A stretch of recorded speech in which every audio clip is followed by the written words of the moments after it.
Welcome to the Civil War Center podcast. Learn about the battles, events, and people that shaped the turning point in American history. I'm your host, Andy Lucian.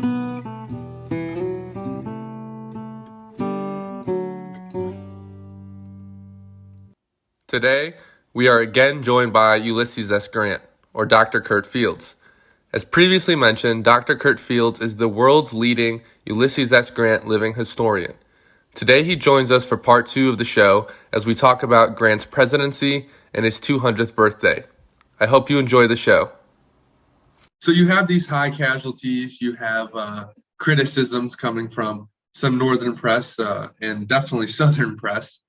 The war ends up winning. You accept Robert E. Lee's surrender at Appomattox on April 9th, just a few days ago, as we're recording this on April 18th.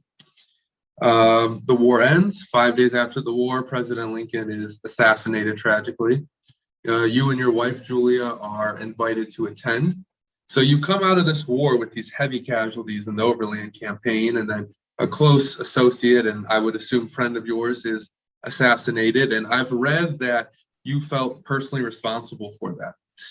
Like you could have done something about it. So what sort of impact, is that true? And if so, what sort of impact did these heavy casualties and then Lincoln's death have on General Grant and on your mental health and aspect? I would imagine it would have to take a toll. It took a toll. The weight of command is heavy. Because I know that when I give an order, if we're on campaign and I issue orders that there is the probability that men are going to be wounded or killed, but we are fighting a war and we must prevail. The toll, though, while heavy, was not unbearable. I do have a great deal of mental resilience, and it was born. The weight was born. The issue with President Lincoln, he was a good friend. We met often, but in the overall scheme of the war, we spent very little time together. In fact, it may surprise you to know that there is not a single photograph of myself with President Lincoln. There are many pictures and drawings and paintings, but there was never a photograph taken of President Lincoln and myself together. But when the president was assassinated, I deeply regretted not having been with him that night. Mrs. Lincoln has her difficulties, and my wife, Julia, and she did not get along. So when the president invited us to attend to play Our American Cousin at Ford's Theater the morning of April 14th, I said I need to check with my wife before I commit to that. And I went home and asked Julia, and Julia said, no, we're going to see, you tell the president, we're going to see our children in Burlington, New Jersey. We had not seen the children in a while, and we both wanted very much to go see them. And and she also said, I will not spend another minute with that woman. So I went back to the president and expressed my regrets and said we wouldn't be able to attend. On the train to New Jersey, a couple of things happened. Julia told me that the morning or during the day on the 14th, she and friends were having dinner at a restaurant there in Washington, and there was a fella, dark complected with a dark mustache, sitting a couple of tables away from them, looking at them, staring at them. And they all noted it and took note of it and talked whispered among themselves. And then later on, they were riding in their carriage, she and myself, and a fellow rode up on horseback quickly beside us and stuck his head all the way in our carriage and looked us both over. Now, this startled me because I had to lean back. The fellow's head came right in front of my face. And when he pulled back out and put the spurs to his horse, Julia excitedly said, "That's him. That's the guy that was in the restaurant. That's the fellow I was telling you about." And I didn't recognize him, but he was dark mustache and very handsome man, as John Wilkes Booth was. Well, when we went to the theater that night, we went to the train. The Lincolns went to the theater, and on the train to New Jersey, while we were there, Julia and I were in our car, private car, alone, and somebody tried to get in the door at the left end of your left.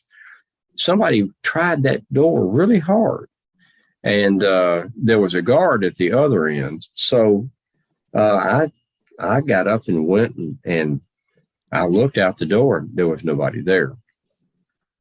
But somebody did try to get in the locked door. I told the officer at the outside the other door, and they locked that one then and made sure that the other one at the other end of the car stayed locked. When we got onto the New Jersey shore, we crossed by a ferry from Washington to the New Jersey side. The train stopped at a restaurant. We went in to eat, and this is several hours after we left D.C. And some people call it D.C. We frequently call it Washington City, but its official name is Washington D.C., District of Columbia, and we also refer to it in that matter. So, a messenger came up to me and tapped me on the shoulder and said, "Need to speak with you." And I was given the news that the president had been shot and was not expected to live. I went back, sat down with Julia, and she, of course, asked what was that about. If you can tell me. Many times I couldn't. And I told her, "I'm going to tell you something that you must remember. Say nothing. Don't make any sound.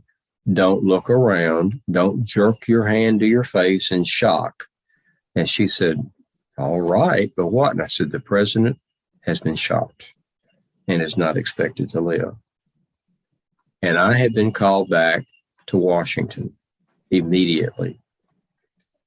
I told them we were almost to Burlington where we were going. I telegraphed back and said, "I'm going on to Burlington and see that Julia is securely with the children. And then I'm coming back." There was no need to send them on and then me return. I made sure my wife and children were secure, and which was only an hour or so away. Then I entrained again and went back to Washington City. Now, I will tell you that there were uncounted guards around my car and in my car with me on the way back to Washington. I do regret that I was not with the president that night. If I had been with the president, I firmly believe he would not have been assassinated. You see, with the president, he had usually a Marshal Ward Hill Layman with him. Well, Ward was out of town on federal business. He had another bodyguard that night, a good man. And when they got to the Playhouse, Ford's Theater was in the same building with the saloon. So you had a saloon in the building and the theater on the other side. President Lincoln told the bodyguard, "Go over there and amuse yourself as you wish. Just watch your time. And about when the play's over, you can hear it in the saloon. When the play's over, come back and meet me." So there was no one at the president's door as you go up the staircase and the door to the box.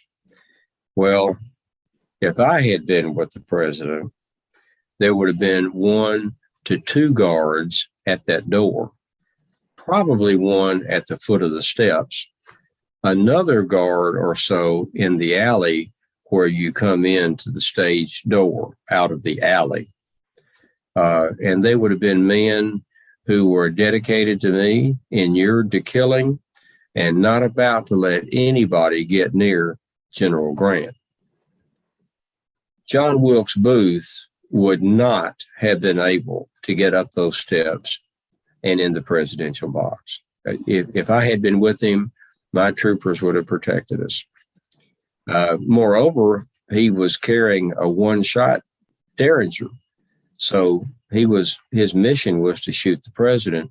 He didn't have another bullet to shoot me. And I'll assure you, by the time he fired that weapon, I would have been all over him.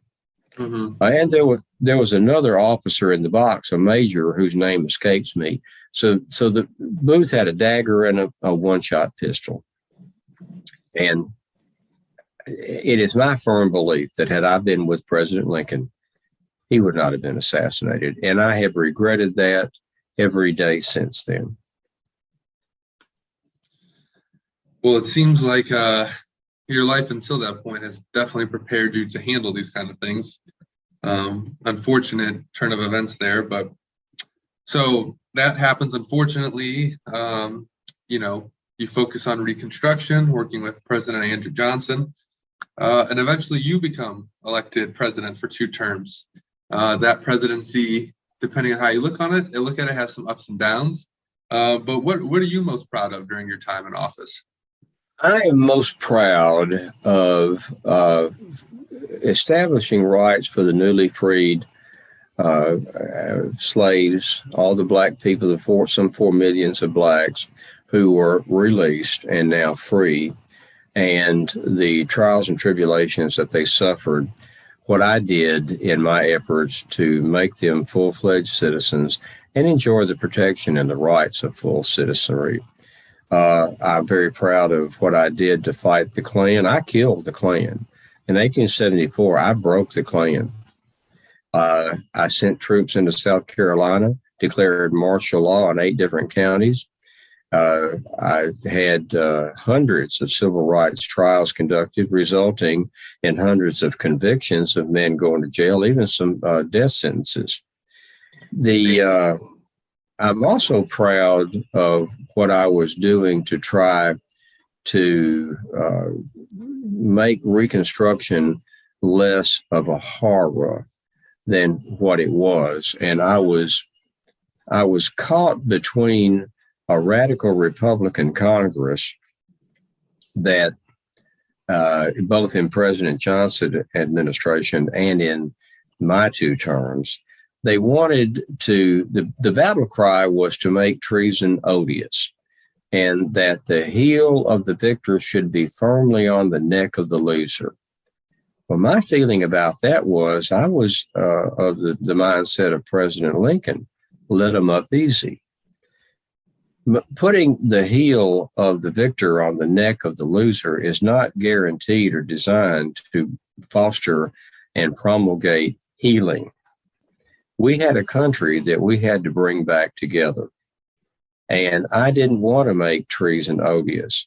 I wanted to bring the South back into the Union and rebuild it and get it economically started again and ameliorate the horrors of the war, and to encourage the healing and bringing the countries back together.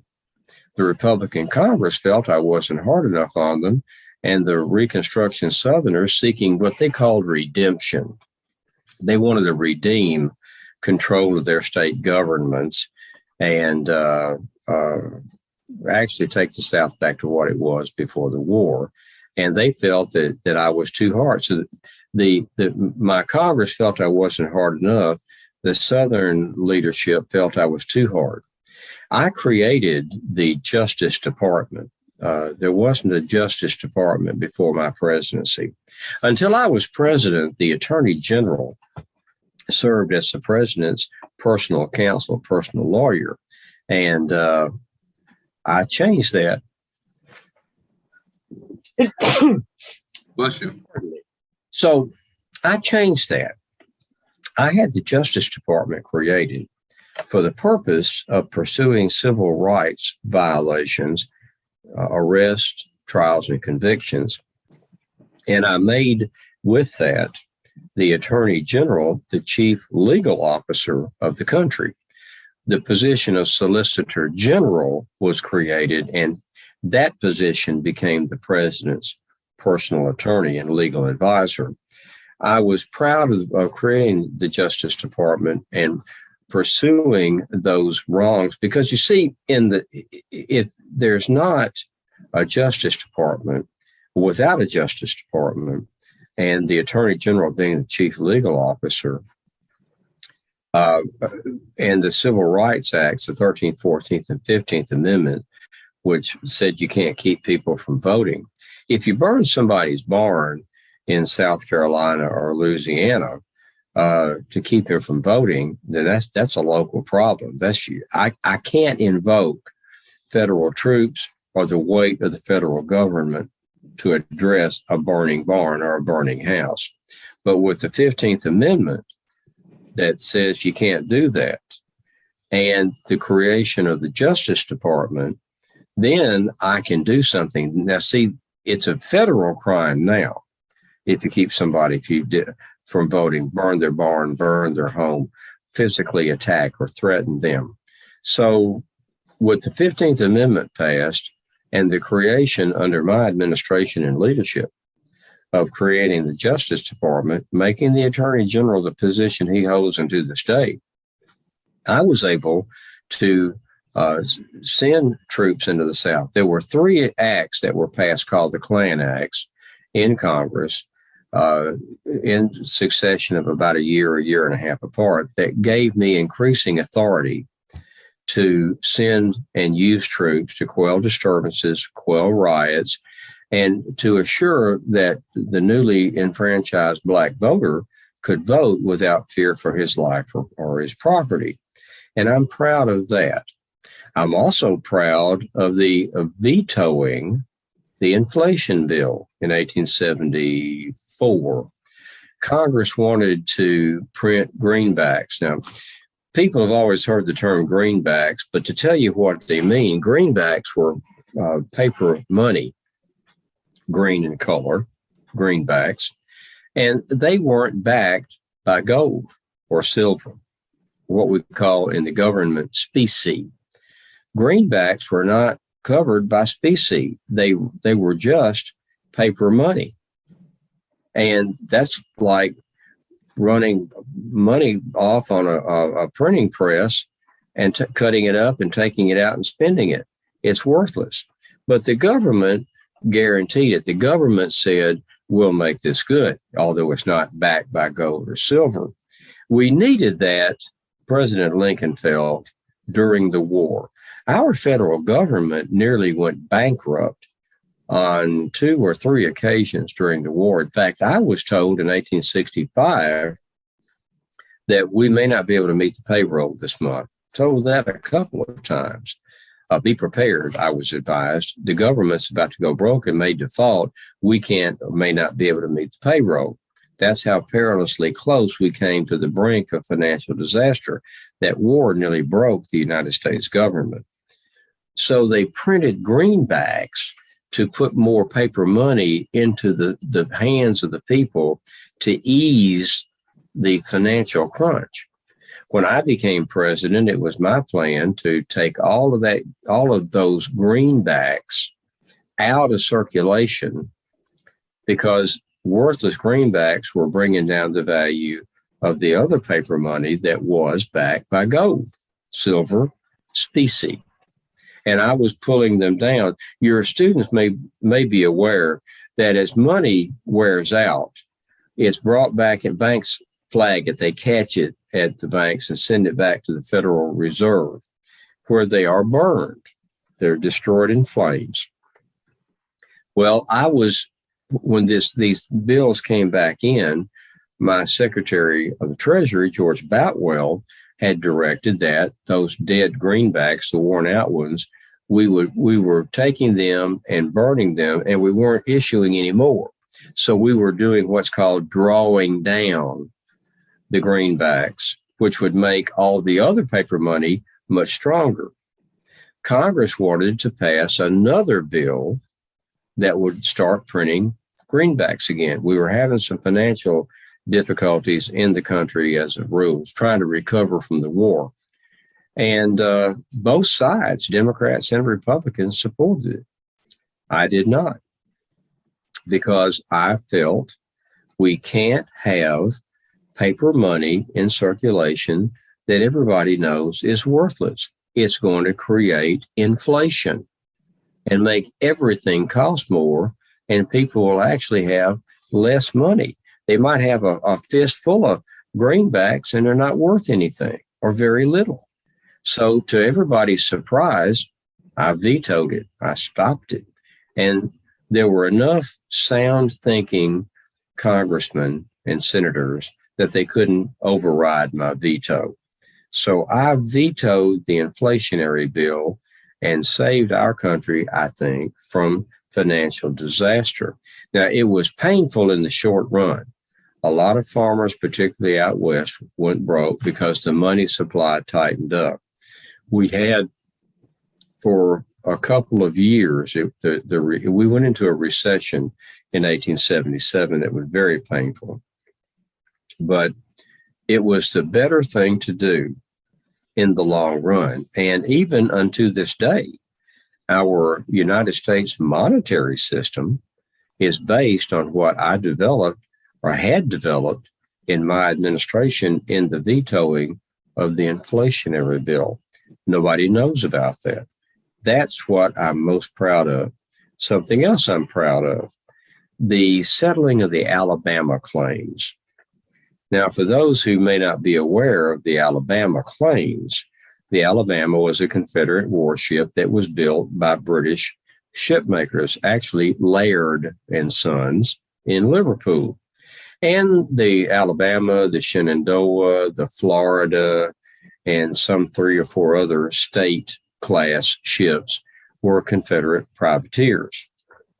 And they destroyed millions of dollars worth of property.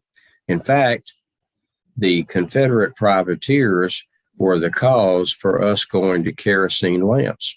They were what ultimately made John D. Rockefeller a millionaire, because the Confederate raiders were catching the whaling ships and burning them, sinking them. Well, until that time, whale oil was the oil that people all across America burned in their lamps. Because Confederate privateers were sinking the whaling ships, no one could get whale oil. John D. Rockefeller realized, and other oil makers, his name is most prominent, they were letting kerosene run off the side of the oil well as a byproduct of making gasoline. It was a worthless byproduct. Somebody suggested, we can sell this kerosene, as they called it, and they can burn it in lamps. So Mr. Rockefeller and other oil well men began to sell kerosene to burn in lamps. So kerosene lamps came about because of the Confederate privateers, Alabama, Florida, Shenandoah, sinking all the whaling ships. And a new industry was born in America. And I think it'll probably become quite some industry, the oil industry. I see great things for it in the future. But that's an unintended result of the war. Now, the Alabama claims were that ship owners in particularly New England, who owned all of these ships, they were just furious with England because English shipbuilders had built all of these Confederate privateers. I think some 7 of them altogether, and responsible for driving some of them out of business. So they filed claims with the United States government after the war against Great Britain, and for ease of recognition, they were called the Alabama claims because the Alabama was the most famous of all of them. I had that settled. There were a lot of people who wanted to go to war with England, and I quashed that.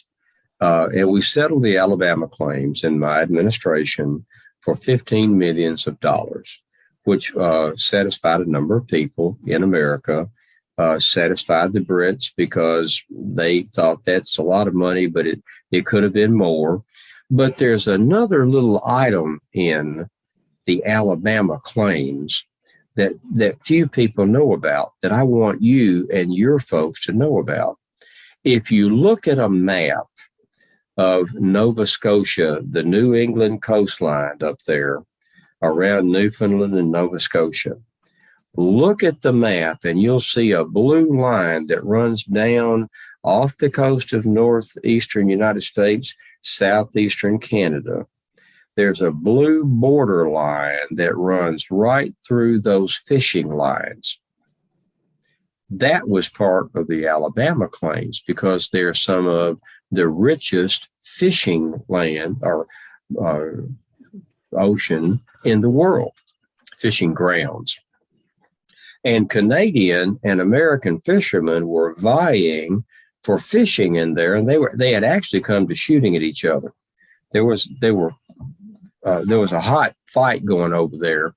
And what I was able to bring about through my ministers that were in England negotiating this, we established a border for the fishing rights running off the coast of Canada and northeastern America that is in effect to this day. It's on the maps if you look at it. Wow. And we stopped a potential war, and certainly we stopped bloodshed. And that's part of the Alabama claims, the fishing rights off of southeastern Canada, northeastern America. Look at your maps. That blue line runs down through there, and that's part of what I was able to bring about in the Alabama claims. I'm very proud of that.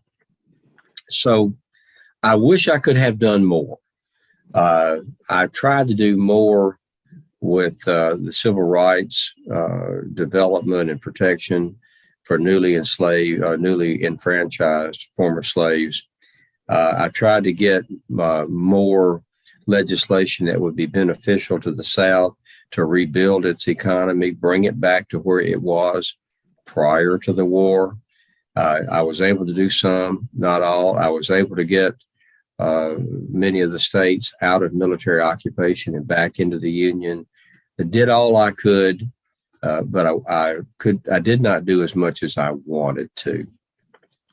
Well, you mentioned early on, we talked about your father and your mother, abolitionists.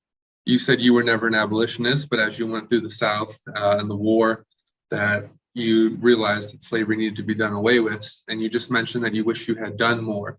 So do you think that those seeds Jesse and Hannah planted way back when we started with you in Georgetown, Ohio, had something to do with that? Oh, absolutely. It was, see, you have heredity and environment.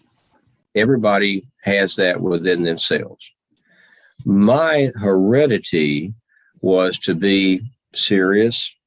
I was gifted at birth with an intelligence. I was blessed with a good intellect, good mind. And see, there's a difference between intelligence and intellect. Intellect is what you're born with. That's your gray matter that an infant, newborn, comes into the world with, and intellect. Intelligence is that intellect educated and trained. See, that's the difference between intellect, intelligence. Think how many people before writing was developed thousands of years ago were intelligent men, who were scientists and women, scientists who could have been scientists, who could have been engineers, who could have been medical people, but they didn't have the wherewithal to develop that intellect that they had. They had raw intellect, gray matter, brain cells. We came into the future as it marched on. We developed writing and science. So by the time I came along and your students come along, they come into the world with an intellect. That's what they're born with. Now, what they do to develop it the training they get in your classes and other classes that they go to, the books they read, the training programs they get involved in. See, that's their intelligence. Intellect is raw. Intelligence is trained and developed intellect. Mm-hmm. I was blessed with an intellect, a good intellect. And I was further blessed. See, that's heredity. I was further blessed with a good environment where my mother essentially taught my father how to read. He went to school for a total of, I think, 6 months. And my mother, Hannah, was well educated, which was really unusual for a girl of the 18 teens. But mother taught father, who was hungry to learn. He wanted to be a good businessman. He had an eager mind. So mother, when they married in their early mid-20s, my mother taught my father essentially how to read. And he grasped it with a will. He had the largest library in Brown County, where I grew up. He had 23 books in his library, an astonishing number of books. So my parents learned to read, and they exposed me to reading. And I thoroughly enjoyed reading. See, that I had the intellect, that's it, heredity. I had the environment that gave me the opportunity to be around parents who read themselves, who respected education, who encouraged education, and taught myself and all 5 of my brothers and sisters. I got 2 brothers and 3 sisters. There are 6 little Grants. We all became heavy readers and all developed that intellect into an intelligence. So my innate blessings and capabilities were developed in an environment. My heredity was developed in a teaching environment that encouraged all along, as a fundamental principle, a strong work ethic. Mm-hmm. If you're given something to do, do it, and do it as well as you can, and don't stop until you're finished with it. Simply said, easily said, but difficult in application. Mm-hmm. So my Georgetown upbringing, from my parents to my environment, my heredity was good, my environment was good, and came together to make me the person that I became when I got involved in the military and rose in leadership. And when I was faced with difficult decisions, well, let's go back, not so much a difficult decision as a commanding officer. What about Dave and me and moving Dr. Buckner's rock? I was 14 years old, but I went down there. I knew there was some money involved in it, so I had a financial incentive. And I was a small lad. When I started West Point, I had just turned 17 years of age. I was 5'1". I was 5 feet, 1 inch tall, and I weighed 117 pounds. I was not an impressive figure, but back it up 3 years when I was 14. And I went down that road that is still there today, heavily used daily. I walked down that then dirt road. I looked at that rock and that mud, and I measured it, and I thought about it, and run a stick down beside it and tried to find out how deep. I figured out it was about a foot, 14 inches, I believe, deep. And I sat there with my head in my hands, my face in my hands. I looked at that rock and looked at it and looked at it some more and figured out I can do the run chains. I can dig trenches and see back the wagon. Back of the trench needs to be deeper than the front of the trench, so the wagon wheels go down further. Angles, and see, listen to what I'm saying.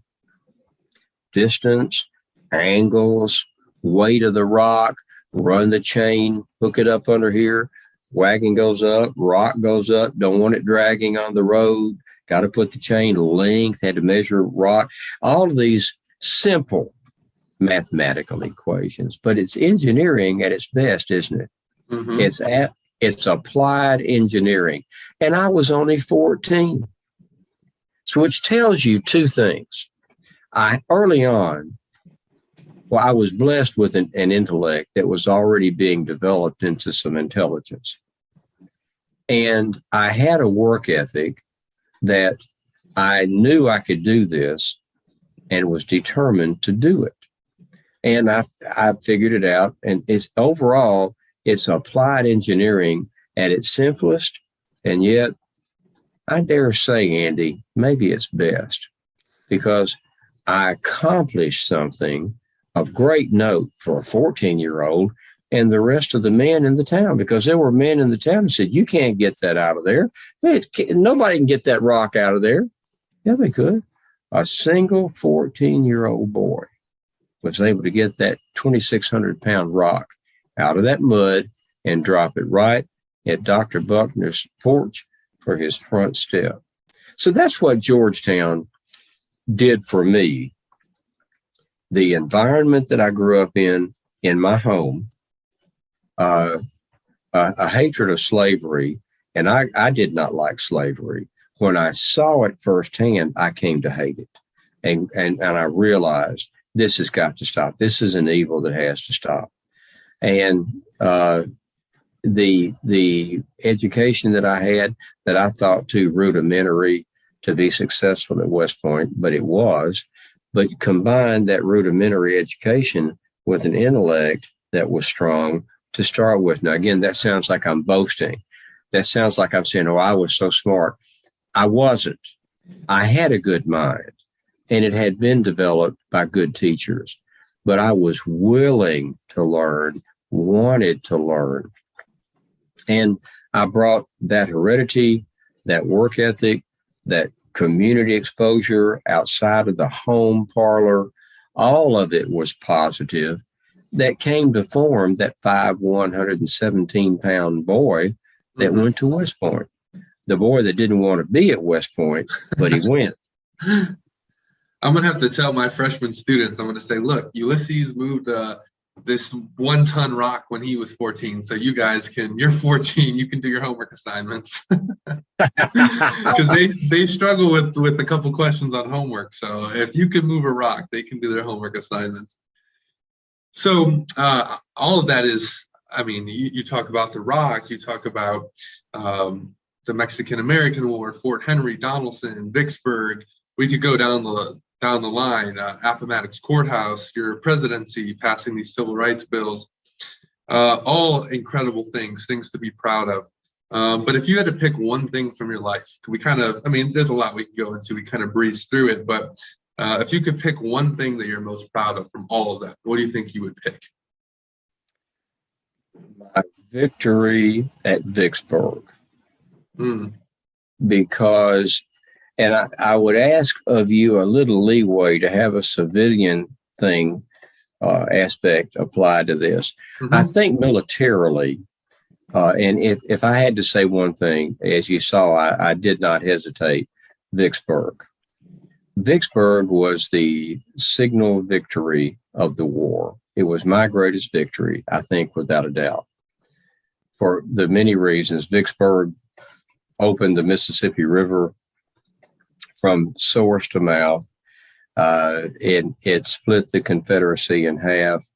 All of those states, Texas and Louisiana, Arkansas and Oklahoma out further west, it separated them from the western or the eastern part of the United States with the main Confederacy.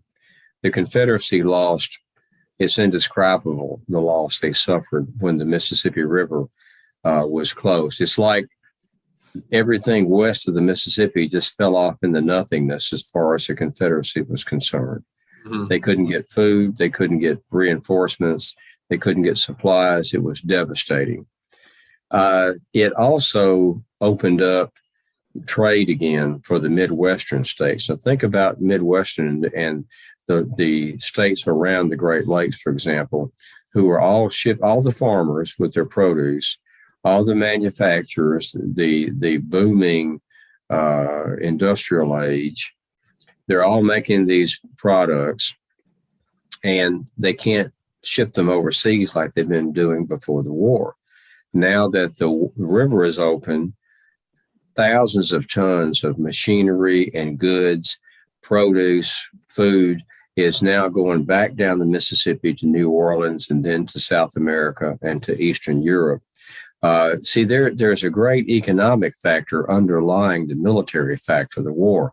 I was under great pressure from the president to open the Mississippi to let, well, people like a specific John Deere in Moline, Illinois. John Deere with that new plow he's got. He's been shipping, before the war, he was shipping those to England and South America, all over the world. When the Confederates closed the Mississippi, Mr. Deere couldn't ship anything anywhere unless he went across country by train and wagon to the East Coast, New York, Philadelphia, Boston, and shipped out of there. But the railroads saw an opportunity and raised the rates. So it was extremely expensive for everybody in the Midwest who'd been shipping down the Mississippi to rail, road, and wagon across to the eastern seaboard and ship from there. It really raised the cost of goods and products. So the economic basis of what I did in opening Vicksburg is kind of the unseen hand behind the military. It's a shadow behind the military victory. Yes, it was signal for the Union Army to take Vicksburg and defeat them and deal such a blow to the Confederacy. But it was a blessing untold to manufacturing and agriculture in the Midwest and portions of New England and out west to be able to funnel goods again down the Mississippi to the Gulf of Mexico and South America and Europe and world markets. So there was your economic pressure there, as well as the military success. So I think Vicksburg was my greatest success. My greatest civilian success, I would say, marrying Julia Dent. Julia Dent, I'll characterize it like this. I'm not an other-directed person. Now, I want that to sink in. I am not an other-directed person. I do not need anybody to tell me what to do or how to do a task given me. Now, that's not to say I resent orders. I resent directions. I'm a soldier. I take orders as easily as I give them. It's to make a statement that as I rose in command, I've demonstrated that I had the intellect, the experience, the intelligence. Remember, intelligence is intellect developed. Mm-hmm. I had the intelligence to plan, and I had a gift of military capability and command, effective command strategies and demeanor. I didn't need anybody to tell me how to run an army. And I demonstrated that rising to the ranks to the highest ranking officer in the Army. See, I'm not other directed. But Julia, I was not, after I met Julia and fell in love with Julia, which is, I think, after, or maybe right up there with Abigail and John Adams, the romance and the love and the relationship that I had with Julia is, I think, of equal status with John and Abigail Adams. While I didn't need anybody to tell me what to do. After I met and fell in love with Julia Dent, I was never whole unless she was with me. I was less than I could be without my Julia. Now, that's outside the military. Once I stepped out of the tent and on the field, that's a different world. Make no mistake. I'm not saying I needed Julia. I wasn't whole without Julia to lead an army. I think that's demonstrated. I think in my life overall would be a good way to say it. My civilian life, my personal life, I was never whole without Julia. The soldiers all loved to see Julia in camp. She traveled 10,000 miles to be with me during the war when it was appropriate for wives to be with officers. She was famous among the Army for being so kind, generous, laughing, good humor. She buoyed the spirits of every soldier around. They loved to see her coming. I think maybe more than I did. But Julia was a bright, bright spot in every camp and certainly in my own life. So I think a civilian application would be my marriage to Julia would be the greatest achievement of my life. And a third would be the veto of the Inflationary Act and stabilizing our currency. It was a hard thing to do, Andy. Mm-hmm. It was a hard thing to do. But I knew, as much as I wanted to do it, I wanted to sign that bill and ease the economic situation. But I knew that it would be a false sense of comfort that would ultimately, and not long actually, cause a great deal of pain in the economy with the creation of inflation and the ultimate recession that would come as a result of the inflation and money that's not back. So I took the hard road that was very unpopular. My own party, the Republican Party, castigated me, cursed me, disowned me, so to speak, and the Democrats were equally as cruel. And the executive residence was a lonely place for a while, and we did have some recession, and that was painful. But I go back. I'll make something of an analogy. Remember, I said don't play games with numbers, with casualties. If a man is hurt on that field, wounded or killed, that's 100% for him. Right. Don't talk to me if this guy's got this many casualties and this guy has less percentage. The man who's shot or hurt on the field, that's 100% for him. The same thing applies to politics. I know that people were hurt in the recession that came because I vetoed that bill and did not increase worthless paper money in circulation for the economy, because I knew it may feel great for a while, but it's going to be like walking on air, and then you realize there's nothing below you. And what happens then? You fall. Once you lose your faith and you realize there's nothing supporting me, down you go. And I didn't want that to happen to the country. So I took the hard road and vetoed that bill and suffered for it. But I think in the long run, I'm even more convinced this day that I did the right thing. Kind of like the Overland campaign, you take those casualties up front to end the war faster. So kind of a similar mindset there. Indeed, because more men died in a shorter period of time than had died in any time before my Overland campaign in that shorter period. The death toll wounded rates were horrendous, but I still maintain that less men died than would have died if we didn't engage Lee and bring him to surrender. Because, as I said, there were 2 men dying of disease in the tents for every 1 man who died as a result of a combat-related wound. Yeah, so you take those casualties up front. I mean, it makes perfect sense. Maybe not to some people who believe in the lost cause, but to other people who don't like to label you a butcher, it makes perfect sense. I got to ask, too, since it's coming up, how excited are you for your 200th birthday coming up here? You look pretty good for 200 years old, I got to say. Well, thank you. I am ecstatic. I feel great. 200 is a good age. And I'll tell you something else. I'm from Ohio. I know that there's a fellow from Missouri who's famous for having said, well, sir, I am from Missouri and you will have to show me. They even call themselves the Show Me State now. Well, I'd like to start another expression. I'm from Ohio. That's I all can that jump needs on to be. that. I'm from Ohio, so I can get behind that one.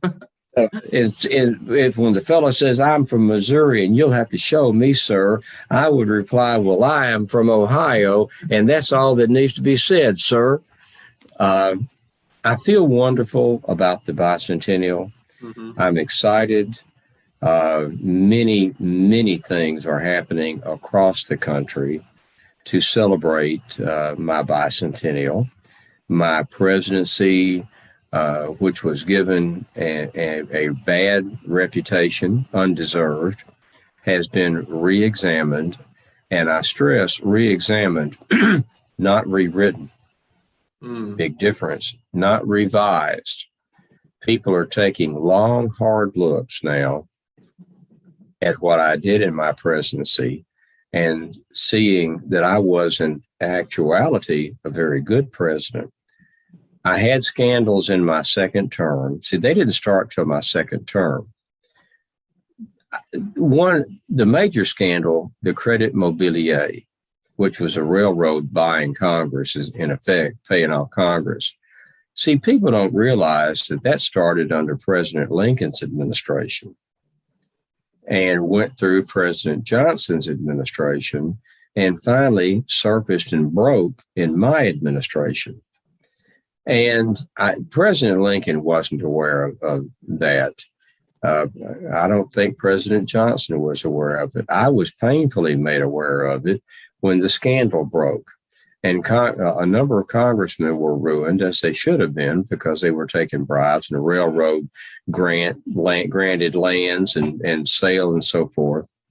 So the Credit Mobilier was nothing I had anything to do with. I happened to be standing in the door when the wind blew it shut, so to speak, and caught my fingers in the door. A fault that I had is I love too well and too long. There are some men in my administration, Orville Babcock, for example, and Belknap, George Belknap, Interior, that they were men who had been my friends in my darkest days. And I felt and said on many occasions, the man who was my friend in my hours of darkness will be my friend in my hours of sunshine. Mm-hmm. And I held on to men who'd been my friends. The problem was that people like Orville Babcock, who'd been on my staff through the war, made general, then gets involved on my staff as a secretary and so forth. Very trusted man. He fell weak to moneyed interest, and the corruption of Washington, D.C.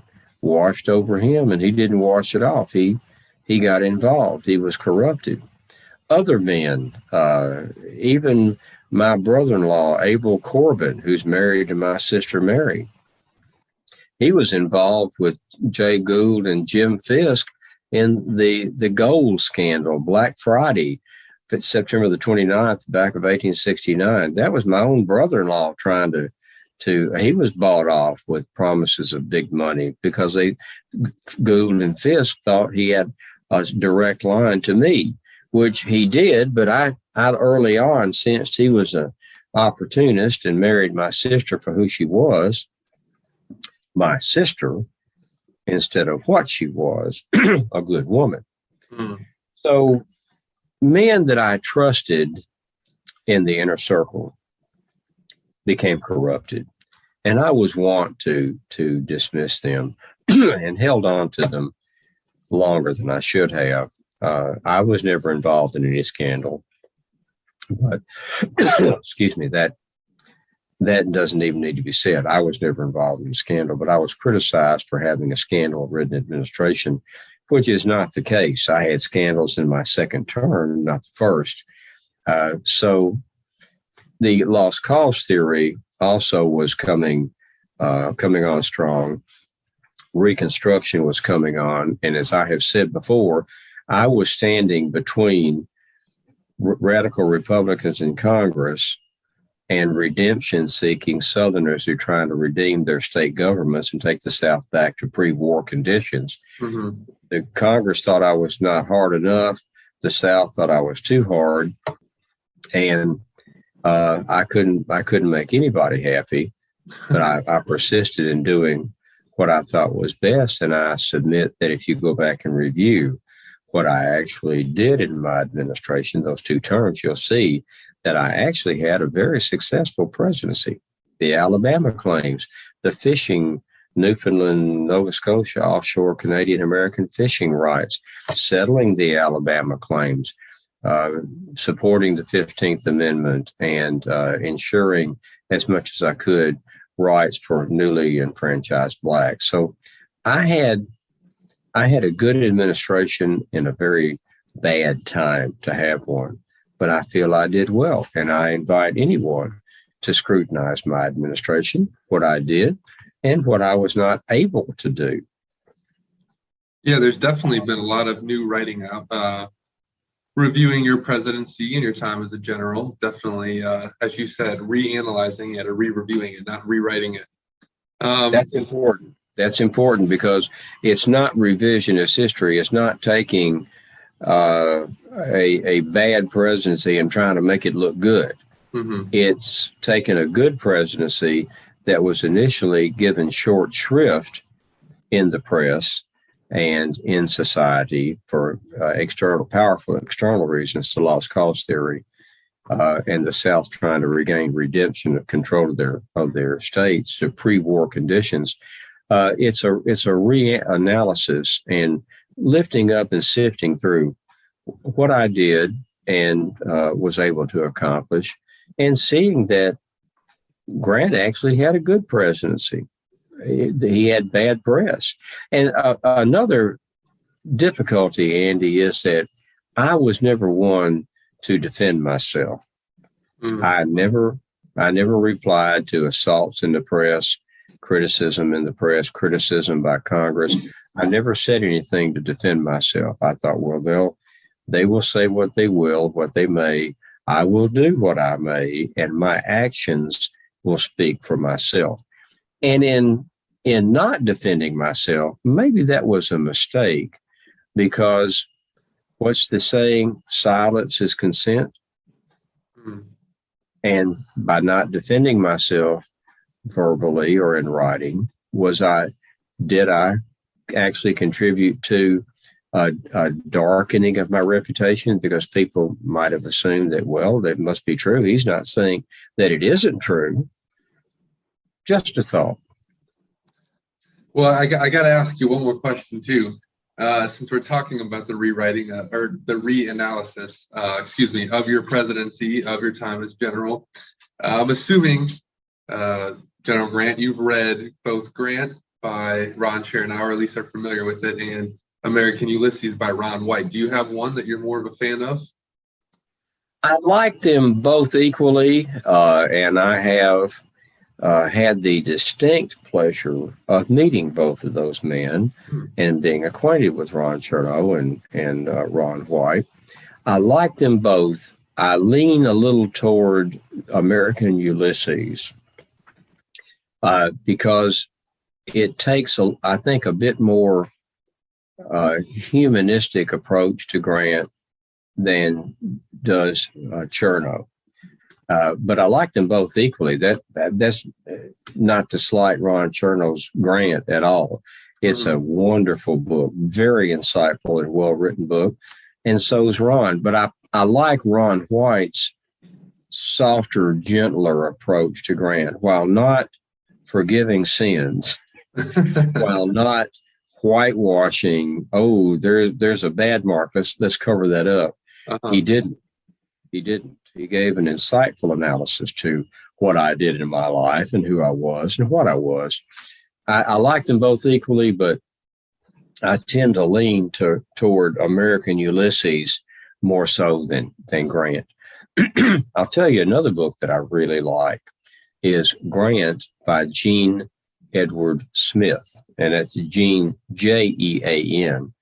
Dr. Smith died just a few years ago, but his book, Grant by Jean Edward Smith, is an excellent read. And a book that I would also like to put before you is The Presidency of Ulysses S. Grant by Charles W. Calhoun. I think I think that Dr. Calhoun has, and I was fortunate to have met him as well. Uh, I told Dr. Calhoun after having read his book on the presidency of Ulysses S. Grant, that's the title. Uh, I think that Charles W. Calhoun has written the third volume of Grant's memoirs, of my memoirs, because in my memoirs, I did not address the presidency. I mentioned at the end of the book that I had been elected president of the United States twice, and that's all I said. But Dr. Calhoun has done a wonderful, in-depth analysis of my presidency. And I dare say, I'm confident, comfortable in telling you, as I have told him, Calhoun's book, The Presidency of Ulysses S. Grant, 2018, is the third book of my memoirs. Well, we'll make sure to include a link when we post this for everybody so they can have access to those. And we'll put up some of the maps as well with some of the things you mentioned so people have access. And I want to mention, if you would like to meet General Grant, you're going to be in Georgetown for the 200th coming up, correct? I am. I'm going to be there. I'm going to be in Chillicothe the night of April 27th, my 200th birthday, at the Ross County Historical Society. And I will be speaking about my desperate years, those years after I resigned from the Army from 1854 to 1861. And that will be the topic of my talk. And I'm also going to cut my birthday cake. The Ross County Historical Society is bringing a big birthday cake, big sheet cake, and I'm taking my saber and I'm cutting my birthday cake on my birthday. And if anyone of your viewers or followers lives in the Chillicothe area, that's going to be about 6:30 on the evening of Wednesday, April 27th, but it's on April 27th. Chillicothe, Ohio, Ross County Historical Society. I will be cutting a birthday cake and speaking. Now, the next night, Thursday night, I will be April 29th. I think is Thursday's going to be school days at the Boyhood Home. Friday night, the 29th, I'm going to be in Bethel, Ohio, at a church there and talking about my life and memories of Bethel, Ohio, where my father actually was the mayor. After I left to go to West Point, they moved to Bethel after I went to West Point, and they did have the kindness to tell me where they'd moved. So when I came home on leave, I was able to go home and find them. Saturday, on April 30th, I'm going to be at the Gaslight Dinner Theater there in Georgetown. There are going to be two interviews at 10 o'clock in the morning. In the Gaslight, I'm going to be interviewed. General Grant is going to be interviewed about his military career by Vice Admiral Sean Buck, United States Navy, who is the current superintendent of the United States Naval Academy. And Admiral Buck is going to come to Georgetown, and we're going to chat for a couple of hours and talk about my military career. There'll be a lunch break, and then Charles W. Calhoun, Dr. Calhoun, at 2 o'clock is going to join President Grant, and he's going to talk with President Grant about my administration. And I'm going to wax loquacious about my presidential administration. And as I have done here with you and your followers, I'm going to be talking about what I was able to do and what I was not able to do. So that's Saturday, April 30th at the Gaslight Theater in Georgetown, Ohio, 10 o'clock and 2 o'clock. All who may in the area, please come. I would love to see you and pass the time of day. Even if you're not in the area, I'd recommend the trip. Even just seeing the birthplace and boyhood home alone is worth it. And like we spoke about, that's kind of the point of this year, is to raise some awareness, obviously to educate on yourself, General Grant, but also to raise awareness for your 200th birthday and a lot of those events going on there. So I would love to thank you for your time. I greatly appreciate it, General Grant. I know you're a busy man. Happy birthday. We'll be making the trip down, so we'll see you down there in Georgetown for your birthday. So I shall look forward to meeting you, Andy, and shaking your hand and passing the time of day. Yeah, thank you very much.